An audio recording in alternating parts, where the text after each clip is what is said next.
Let me tell you about this fella I used to know. We'll call him Mike. Now Mike was sharp. He had ideas that could change the game, you hear me? When the boss would ask for a new plan, Mike's eyes would light up. He had the vision. He saw the whole thing, start to finish, like a movie in his head. But then he'd get back to his desk and say those famous last words, "I got time. I'll start on that tomorrow." He was the king of tomorrow, the president of later, the CEO of "I'll get right on it." He believed he worked best under pressure, but that's a lie we tell ourselves when we're scared to start. Tomorrow would come, and Mike would find something else to do. He'd organize his emails, he'd clean his keyboard, he'd go get a coffee, he'd talk to everybody in the break room for an hour. He was busy doing everything except the one thing that mattered, the big project, the thing that could get him noticed. It sat on the corner of his desk like a monster he was afraid to look at. He'd peek at it, feel that little knot in his stomach, and then decide to tackle something easy instead. It felt productive, but it was just running in place. He was just spinning his wheels in the mud, going nowhere fast.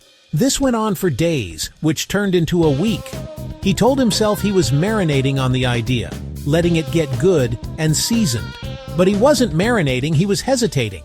There's a big difference. Now, let's talk about what happens when you keep putting things off. Every time you say later, you're closing a door. Opportunity doesn't wait around. It's like a train. It pulls into the station, the doors open, the conductor yells, "All aboard!" If you're busy messing around on the platform, telling yourself you'll get on in a minute, that train is going to leave without you. And there ain't no guarantee another one is coming. Mike saw this happen all the time. A new project would come up, a chance for a promotion, and he'd think about it. He planned to raise his hand, but he'd wait just a little too long. He missed out on a big conference once because he waited until the last minute to sign up. By the time he got around to it, all the spots were filled. He told everyone, it probably would have been boring anyway. He missed a chance to network, to learn something new, to get his name out there. He was stuck at his desk doing the same old thing while his colleagues were out there making moves. Procrastination doesn't just steal your time, it steals your chances. It makes you a spectator in your own career instead of a player on the field. By delaying, you're choosing to live on a watered-down version of the life you could have. Sometimes that train leaves the station and you didn't even know it was there. A quiet conversation happened in the boss's office about who was ready for more responsibility. Because you hadn't finished that report you promised, your name wasn't even in the conversation. You can't get picked for the team if you haven't even shown up for practice. Lost time is one thing, but lost opportunities? That's a whole different level of hurt. So what happens when you finally do start? With the clock ticking like a time bomb, you rush, you cut corners, you do the bare minimum, you turn in work that's just, okay. You can't build a skyscraper in a weekend. You can't write a symphony in one night. You definitely can't produce your best work when you're fueled by panic and caffeine. Remember Mike's big project? He had that brilliant idea. The final version was a shadow of the original vision. Think about a chef. A great chef doesn't just throw ingredients in a pan. They take their time.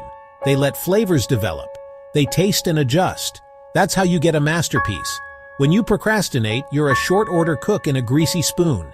Slapping food out, yelling, "Order up!" There's no finesse. There's no pride. It's just about getting it done.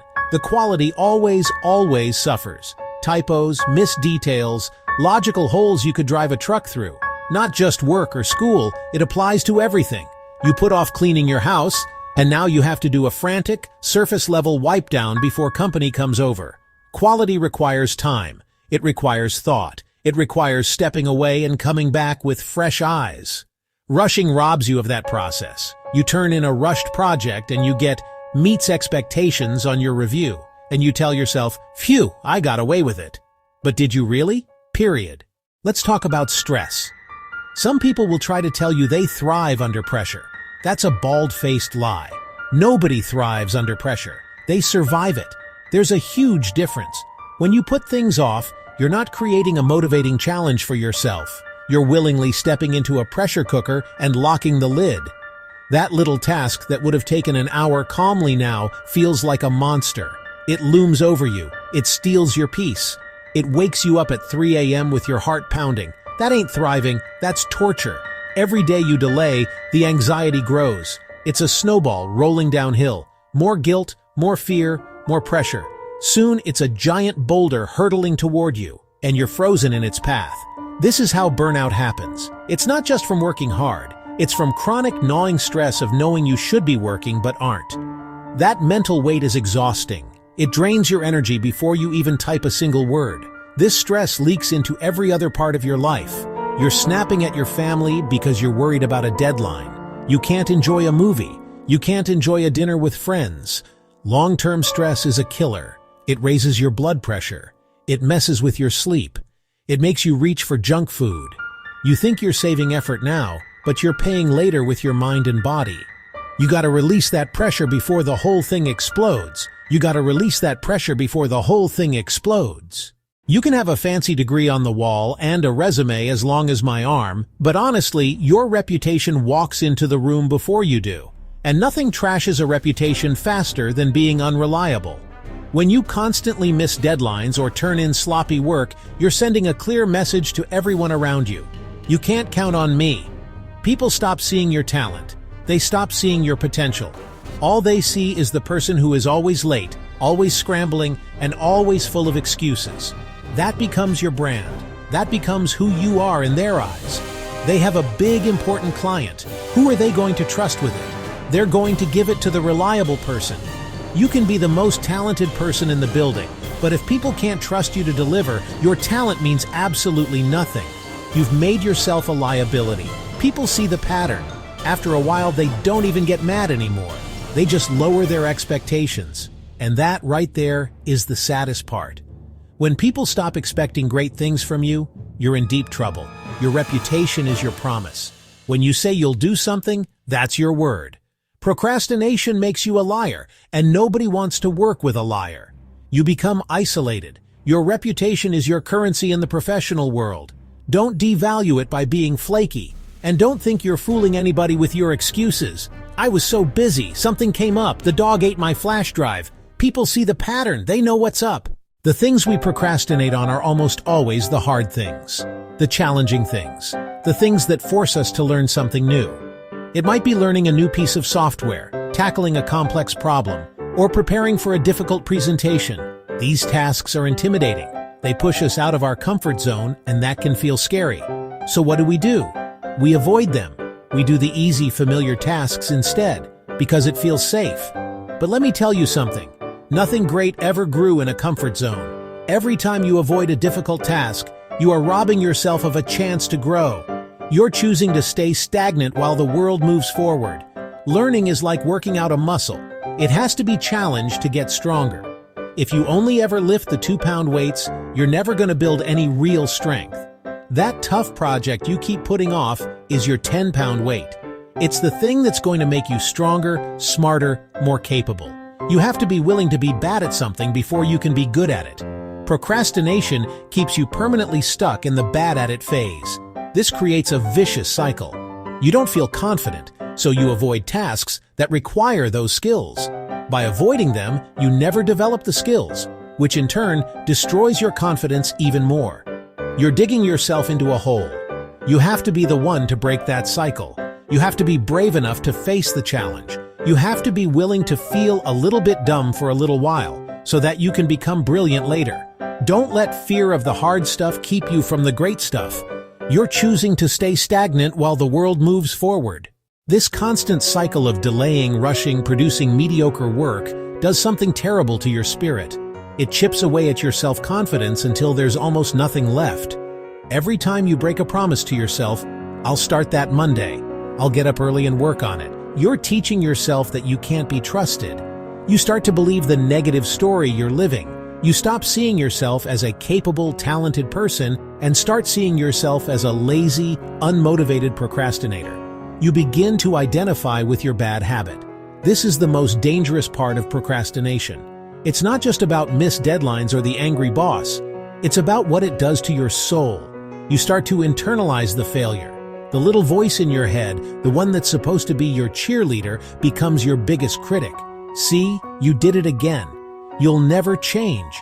You're just not cut out for this. After you hear it enough times, you start to believe it. You lower your own expectations for your life. You stop dreaming big because you don't believe you have what it takes. It's a prison of your own making, and procrastination is the warden, jingling the keys right outside your cell door. But listen to me. That voice is a liar. That feeling is not the truth. The fact that you feel bad about procrastinating proves that you are better than it. Every single day is a new chance to write a different story. You can start to rebuild that confidence, one small action at a time.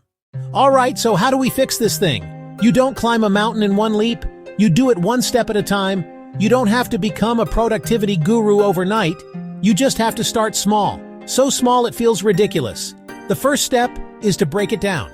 That big, scary project that's giving you nightmares? It's not one thing, it's 20 little things.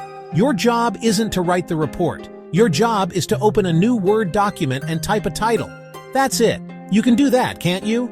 You get a small win. Next, use the 2-minute rule. If a task takes less than 2 minutes, do it right now. Answer that email. Make that phone call. Put that dish in the dishwasher. First, it stops small tasks from piling up. Second, it builds momentum. You start to see yourself as a person who takes action. You get a little jolt of accomplishment, and that makes you want to do the next thing. You're retraining your brain to crave completion instead of avoidance. Another trick is to set a timer. This is my favorite. It's called the Pomodoro technique. You set a timer for 25 minutes and you work on one and only one task. No email, no phone, no snacks. You just focus. When the timer goes off, you take a 5-minute break. You did it. You worked for 25 solid minutes. This makes work feel like short sprints, not an endless marathon. Finally, create a real deadline and tell somebody about it. Tell your friend, tell your partner, tell your coworker. Now you've got accountability. You put your reputation on the line in a small way. It's not about shame, it's about support. Pick one tool. Start today. Start now. Look, I want to leave you with this. No matter how long you've been stuck in the procrastination trap, you have the power to get out. Today can be the day you decide to change. This can be the day you decide to change. It's not about being perfect. You're going to have days where you slip up. That's okay. Forgive yourself for the time you've lost. You can't get it back. Beating yourself up is like trying to drive a car by looking only in the rearview mirror. Turn your head, look at the road ahead, and start driving. Your past mistakes do not define you. Your next move does. Every choice you make from this moment forward is a chance to build a new reputation, a new set of habits, a new sense of confidence. Your potential hasn't gone anywhere. It's been there all along, waiting for you to clear away the clutter. Think of all the amazing things you can accomplish once you get out of your own way. Pick one thing you've been avoiding and take one small step. Open the document. Make the phone call. Write the first sentence. Just start. You are so much stronger than your excuses. You are more powerful than your fear. Your comeback is always stronger than your setback. Now go out there and handle your business. You got this. Your potential is waiting on the other side of starting. Make a promise to yourself. Just for today, don't put it off. If you like the video, don't forget to like and subscribe and share.